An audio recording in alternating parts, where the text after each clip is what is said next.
It was late on Halloween night, 1957, in Los Angeles. The trick-or-treaters had finished their rounds, the candy bowls were empty, and the city was settling in. Peter and Betty Fabiano had gone to bed, thinking the night was over. But then, in the middle of the night, the silence was broken by the sharp, demanding ring of their doorbell. Peter, a little annoyed, got up, grabbing a handful of leftover candy from a bowl, assuming it was one last, very late trick-or-treater. When he opened the door, he was met by a masked figure, just as he expected. But this figure concealed their hand inside a simple paper bag. Before Peter could even react, the figure discharged a single fatal gunshot from the bag, shooting him directly in the chest. This is the true, twisted, and still unsettling story of the 1957 trick-or-treat murder. Welcome to the Smoking Sun. If you're into true crime and sometimes creepy stories that are stranger than fiction, make sure to hit that subscribe button because that's the kind of stories I tell. Now, let's get back into it. Los Angeles in the 1950s was the absolute picture of post-war optimism. It was a sprawling landscape of new homes, new money, and the promise of the Californian dream. Peter Fabiano, a tailor, lived in a quiet, unassuming neighborhood with his wife, Betty. By all outward appearances, they were a normal middle-class couple. They had a family, they had a home, and they had a routine. And on Halloween night, 1957, that routine was shattered in the most brutal and bizarre way possible. The initial call to the police was pure chaos. Betty Fabiano was hysterical, reporting that her husband had been shot on their own doorstep by a trick-or-treater. When police arrived, they found Peter Fabiano dead, collapsed in the entryway. The scene was baffling.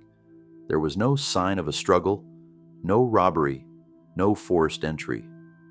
Just a man killed by a costumed stranger who knocked, fired one shot, and then vanished into the darkness of Halloween night. The press, as you can imagine, had a field day. The trick-or-treat murder was the perfect, terrifying headline. It played on everyone's worst fears that the innocent traditions of a beloved holiday, a night for children, could be used as a cover for a cold-blooded, calculated killing. The entire city was on edge. Parents who had let their kids run free just hours earlier were now locking their doors, terrified of who might be behind the next mask. The initial investigation went exactly where you'd expect it to go. Absolutely nowhere. The police were looking for a phantom. The killer wore a mask, which made any physical description from potential witnesses completely useless. And the weapon was concealed in a paper bag. This detail was both brilliant and terrifying. It meant the killer could walk right up to the door with a gun in their hand, and it would look completely harmless, like they were just holding their bag of candy. The police were stumped. They canvassed the neighborhood, but no one saw anything suspicious. It was Halloween. Everyone looked suspicious. They had no weapon, no description, and no motive. And when a motive isn't obvious, you don't look at the killer. You look at the victim. Who was Peter Fabiano? And more importantly, who would want him dead? He was a tailor, a regular working man. He had friends, he had family, but he didn't seem to have any enemies violent enough to execute him on his front porch. There were no known gambling debts, no shady business deals, nothing that would flag him as a target for a professional hit.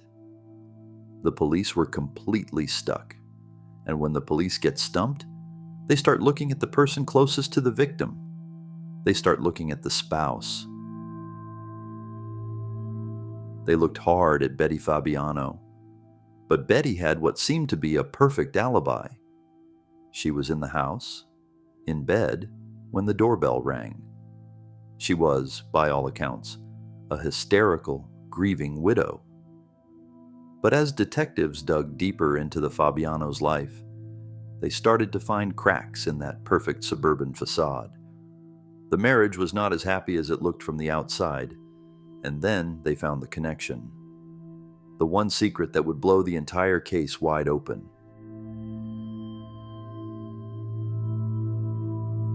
The police discovered that Betty Fabiano was not just a grieving widow. She was a woman with a very big secret. Betty was involved in an intense, ongoing, intimate relationship with another woman. That woman's name was Joan Raybell. Now, you have to remember, this was 1957. This type of relationship was not just taboo, it was socially and legally catastrophic. This was a time when such a relationship could get you arrested, fired from your job, disowned by your family, and labeled as mentally ill. It was a secret that people would do anything to protect. Suddenly, the police had a motive, a powerful one. This wasn't a random trick-or-treater. This wasn't a robbery gone wrong. This was a crime of passion, hidden behind a mask. The question was no longer who would want Peter dead, but did Betty want Peter dead? Or more likely, did her lover, Joan Raybell, want Peter out of the picture so she could have Betty all to herself? The police theory began to form, and it was a dark one. Peter Fabiano was the only obstacle in the way of Joan and Betty's relationship.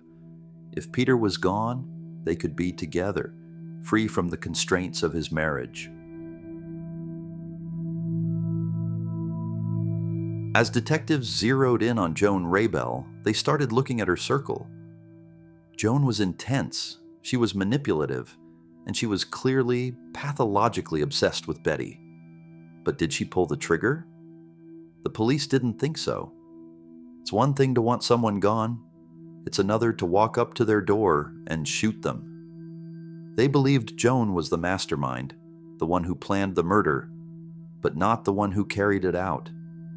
She needed an accomplice. She needed someone she could control. And they found her. They found Goldine Pizer. This is the moment the investigation shifted. The mysterious masked figure now had a potential name. Goldine Pizer was a friend of Joan's. She was, by some accounts, impressionable, someone who could be easily led. And the police came to believe that Joan, through a relentless campaign of psychological manipulation and persuasion, convinced Pizer to be the one to wear the mask, to be the one to knock on the door, to be the one to hold the gun inside that paper bag and pull the trigger. Think about that for a second. How do you convince someone to commit murder for you? What kind of hold do you have to have over them?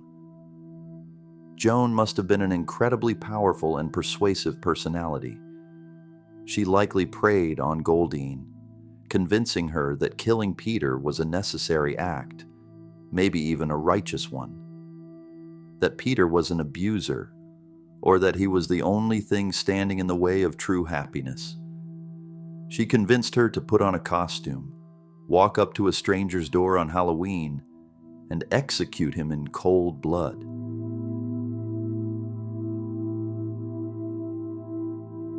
The police arrested both Joan Raybell and Goldine Pizer. The trial, as you can imagine, was an absolute sensation. It had every element the 1950s public was secretly obsessed with. A shocking murder disguised by a beloved holiday, a secret deviant lesbian love affair, and a chilling tale of dark psychological manipulation. The prosecution laid out their theory, piece by piece. Joan was the spider at the center of the web. She was pathologically in love with Betty Fabiano and wanted her husband gone. She couldn't or wouldn't do it herself, so she found a pawn. She manipulated her friend, Goldine Pizer, into becoming her personal assassin. Pizer was the hand, but Joan was the will. Pizer was the one who pulled the trigger, but Joan was the one who loaded the gun and pointed it. The defense, of course, tried to paint a different picture. They tried to poke holes in the story, to create reasonable doubt. But the evidence, even if it was largely circumstantial, was powerful. The connection between Betty and Joan was the motive. The connection between Joan and Pizer was the conspiracy. The act itself was the final, brutal piece of the puzzle. In the end, the jury was convinced. They found both Joan Raybell and Goldine Pizer guilty of second-degree murder. They weren't convicted of first degree, which would have implied more cold-blooded, long-term premeditation, but second degree, a crime of passion, an impulsive act, even though it was clearly planned. They were both sentenced to 5 years to life in prison. Eventually, after serving their time, both women were paroled and released, fading back into obscurity. But this story doesn't end with the conviction, because there's one person we haven't talked about. One person who was at the absolute center of everything, but who never faced a jury. Betty Fabiano. Betty, the wife. Betty, the lover of Joan Raybell. Betty, the one person who stood to gain the most from Peter's death. With Peter gone, she was free of a potentially unhappy marriage, and she was free to be with her lover. At least, until Joan was arrested. Think about it. The entire motive for the murder, the entire case built by the prosecution, rested on Joan's overwhelming, obsessive love for Betty. How much did Betty know? Did Betty know about the plan? Did she just complain about Peter day after day, planting the seed in Joan's mind? Or was she more active? Did she encourage it? Did she give Joan the details of their house, their routine?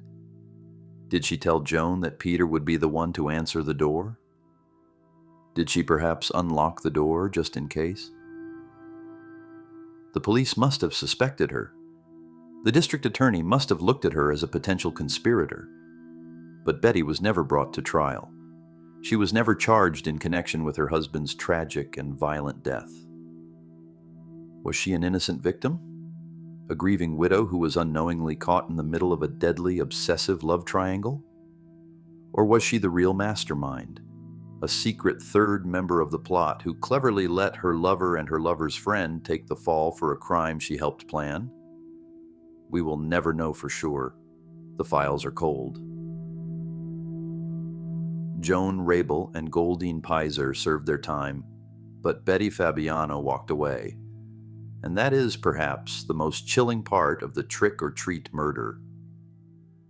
The real monster might not have been the one in the mask, but the one left standing in the house, who watched it all unfold. If you enjoyed this story, please hit the like button and consider subscribing to The Smoking Sun for more stories like this one. And if you're already subscribed, make sure you click that notification bell and set it to all. That way you won't miss any of my uploads. Thanks for watching, and as always, see you next time.